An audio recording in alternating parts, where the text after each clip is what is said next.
Hey, Arrow. Hey, John, how are you doing today? Excellent. How are you? Fantastic. Dude, I am so proud of you. Oh my God. The Music Matters Challenge is so what we have needed for so long. And the way that you're spreading it around the nation today is just a beautiful place to be. Well, thank you. I appreciate that. I think we're all in this together, and certainly we can agree that every kid in the country deserves a music teacher, and that's really our end goal with this thing. Well, I know what no music in school has done, and the reason why is because my wife is a school teacher, and the way that they move music, they had a traveling teacher, and you might get 15 or 20 minutes. That's not what music is all about. Yeah, that just makes me so sad. I mean, the metrics are clear that music is not extracurricular, that it's critical. And schools that have a music teacher, kids perform better in the sciences. The graduation rates are higher. Their social connectivity is higher. Their anxiety goes down. We could talk for an hour about all the metrics and the data, but I mean, it's common sense. When you have music in your life, especially at a young age, especially in elementary school and when you're forming your brain and your personality and your kind of drive and discipline, music is as critical as any language. And that's really what I think we're pushing and why this Music Matters Challenge I think is important, but it's also fun. It's fun that we can kind of tell our stories and sing a song and join this movement. I love the way that you said that it's a language, because it is. When you break down a song, and I mean, go to the origin of why that song came into being. Then now let's sit there and look at how it was written and how a team had to come together to create the music for it. That right there is what camaraderie is all about. I'll tell you a story. I was in Ukraine a year and a half ago, and I was recording a song I wrote, Can One Man Save the World, with the Ukrainian orchestra in a bombed out airport. And a general came over and said, through a translator, I want to hear the song. And the orchestra was very moved, and we started playing, and I started singing, and there were tears, and at the end everybody was hugging each other, and it was a very heavy moment.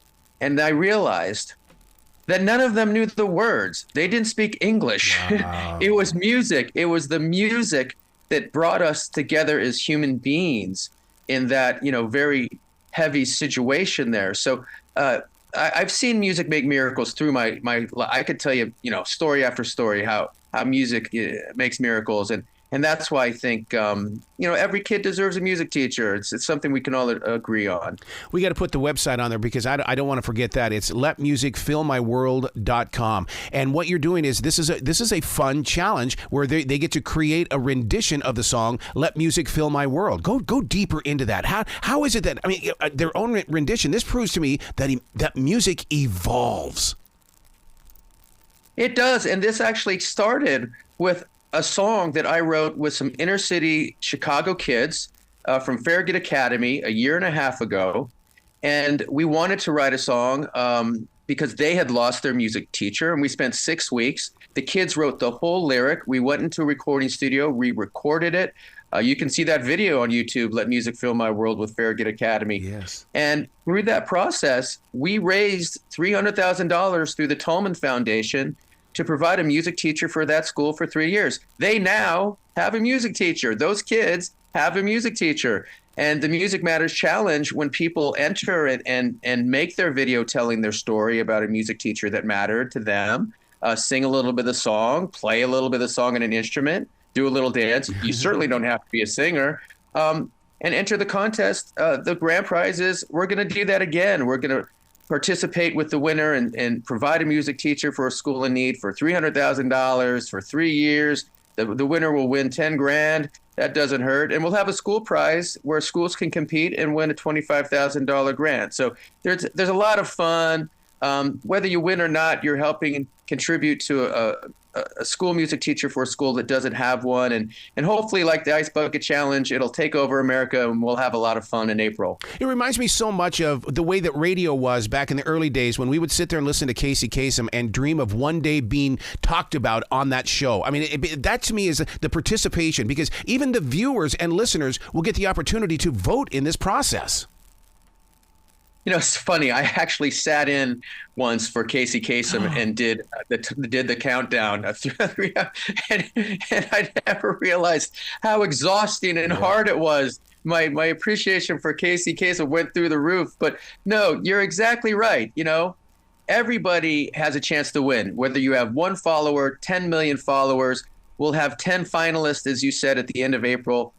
In both categories, the school category, the individual category, and then the public will vote. And it should be a lot of fun. And I, for one, can't wait to start seeing everybody's videos. Yeah. Music has always had an impact on the community, but sometimes people will kind of shy away from that thought when, in fact, I remember when Dolly said that music is how people got their news. That's how they learned about other communities. That's amazing, and isn't that true? And I think we can learn from history by music, right? You listen to the music of the 60s, you get a sense of the times through music in ways you can never get from reading a book or reading an article. And I think that's why, we've kind of lost a little bit of that. I think with kind of the segmentation of music, the conglomerates of radio stations, I think we've lost a little bit of that. And I think this is one way that we can remind ourselves that music is a critical piece of our culture and how we express ourselves and how we come together and how we talk about the world around us. And I think that's what we want to make sure every kid has the opportunity to grow up with that in their lives. One of the things that I maybe I'm a jerk or so, but I'll see somebody that's extremely shy, and the first thing that I'll ask him is, "Are you doing anything with music? Are you tapping on things? Or what are you doing?" Because music brings you out of being shy. It gives you an opportunity to display your art. We're not going to judge you. It may be, you might be out of tune, but we're still going to love you. When we started this class with the kids from Farragut, so many of them were so shy. Yep. They didn't want to talk. I understand that they weren't musicians. They were just kids who liked music. And by the end, they were singing to each other. They were hugging each other. They were best buddies. And, one last little story that I think, really takes this to the limit. I remember one day I was walking off stage and Superman, my song, was embraced by the autistic community when it first came out. And there was a family with an autistic boy. And he's about 9 years old and severely on the spectrum, couldn't interact with you, was kind of having an episode. And the mother said to him, hey, this is the Superman singer. This is a Superman guy. And this kid literally stopped kind of his tantrum. He stood up. He walked right to my face, 2 inches away from my face. He looked me in the eye and he sang the whole Superman song verbatim. I love it. And at that moment, it was almost like a religious experience. I'm like, wow, there's something about music that transcends. And that really, I think, kind of, formed my passion for music for all these kids, wherever you are, whatever your capabilities. And I still get chills when I think about that young man. Do you have a lot of memories of doing music in school? Because I can still see my 7th grade chorus teacher, as well as the room that we were in, the different tiers that we all had to sit in. The altos were over here and the baritones were over here. Of course, yeah. I had this music, this writing English teacher in high school who was a bass player, and that was his passion. And he let us do anything. He let me write my final essay on Steely Dan. Analyzing Asia, and that guy was formative in my my music journey. And I think nobody was happier when I started to have success than him, because I think he felt a part of my success. He was a part of my success. So folks like that along the way, my voice teacher, people like that. It's really, you look back with wonderful memories, starting with my mom. So it's a way to pay it forward for them. And also, one great thing about this Music Matters Challenge is it recognizes all our great music teachers across the country who do such an amazing job. Wow. Analyzing Asia. I was a jock on the radio on an AM radio station. We depended on Asia to keep us on the air because this evil monster FM radio was stepping up. Thank you, Steely Dan, for saving AM radio. Yeah, yeah.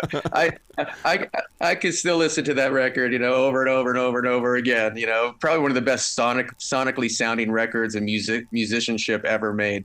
One of the things that we need to do is we need to show some love to Kaylee in the way that there is a story here on how this seed started and got you involved. Yeah, the Tallmans, Kaylee and her father, Glenn, just do incredible work around the world, particularly in Chicago, where they're from. She's so passionate. She was a former member of our armed services. She's a musician herself, and her family is funding this whole Music Matters Challenge. They also help me go to Ukraine. They do amazing things. And Kaylee's kind of passion, her heart, her love for kids. We were at Farragut Academy a month ago and talking to some of the kids there, and just to watch her interact with them, she is a saint on earth. So this doesn't happen without the Tallman Foundation. We all have, good ideas and want to try to make the world a little better place, but you need people with resources. Yeah. And they are the ones funding this effort. They're the one providing the music teachers for the schools. And, thank God for them and all their amazing work, not just for the Music Matters Challenge, but throughout the whole nation. Forbes magazine just recently announced that Don't Stop Believing is now the biggest selling single of all time. And I disagree with that, because I believe the greatest single of all time is sitting in someone's bedroom right now, and it has to come out. But who is going to teach that child to bring that song out? Arrow, you're hired as our spokesman. That I couldn't say it better myself. And hey, look, I spent a year finding Steve Perry's voice teacher because I wanted to study with that guy, because the voice was a huge instrumental part of my life. And I love that Don't Stop Believing is the biggest single ever, because I've probably sung it and listened to it 10,000 times myself. But you're right. Yeah. The best song, the best songwriter, the next Elvis is sitting somewhere and just needs a chance and just needs to be exposed to music. And that's what we're doing. And before we're done, we're going to make sure every kid in this nation has a music teacher and has that chance, especially in our inner city schools where many of them do not have a music teacher. Well, I believe that we need music teachers because they really do train us how to speak in tune as well. Because as you grow through high school, and let's say you get into a debate class, you've got to be able to speak in tune. You've got to have a pace, your pitch, your volume, your tone. And that to me comes from a music teacher. You're so right. It matures us. It forces us to be disciplined. We fail, and then we have successes. You can't just pick up a violin and start to play it. You learn that there's stages, and it takes time, and it's worth it to invest yourself in the arts. It gives people who maybe are not athletes a way to escape and find a passion. Again, you say it perfectly. It lets us find our voice, our heart, and our soul. And at a young age, it's so critical, right, to do that. Certainly even at my age, I'm 59 years old. I love hearing stories of people in their 70s picking up a music instrument and teaching themselves how to play. It's great when you're 5. It's great when you're 85. It's great for all of us. And you only got 100 years to live. So I'll end with that. When I'm blessed with the opportunity to talk to all of these magnificent authors that have got books out right now, one of the things that I always bring up is music, because I have a passion for music. And I ask them, what were you listening to when you were putting this book together? My God, John, they have got the greatest stories of who they put into their life as they're writing those words. Interesting. Like, give me a couple examples of some of the artists they listen to. So, like when they're writing. It depends on the different scenes. Like, for instance, like if it's a scene that's that's like very Tom Cruise like, they've got the dramatic music in the background. They'll have orchestra music. They'll sit there and they'll utilize their album collection. And I love the way that people are talking about that, because they want the real music behind them. Or they'll sit there and they'll listen to a Hootie and the Blowfish. They'll listen to popular music so they can get back into the culture of what they're writing about. Especially these YA authors for young adults. My God, when they say that they're going to go back 10 or 15 years, they've got to put themselves back there, and music is what puts them there. So, music teacher, teach that. That's so fascinating. And I have a lot of friends in Hollywood too. And I know they do that as well. And there's nothing better, for a film or a scene when you mesh the perfect scene with the perfect music. I've been blessed to have a lot of my songs in film, and I've watched people do this. It's an art. But yeah, when the Iraq War started, I started getting emails from our troops who talk about how they use music to escape, to pump themselves up for a mission, to calm down, to connect with home in so many different ways.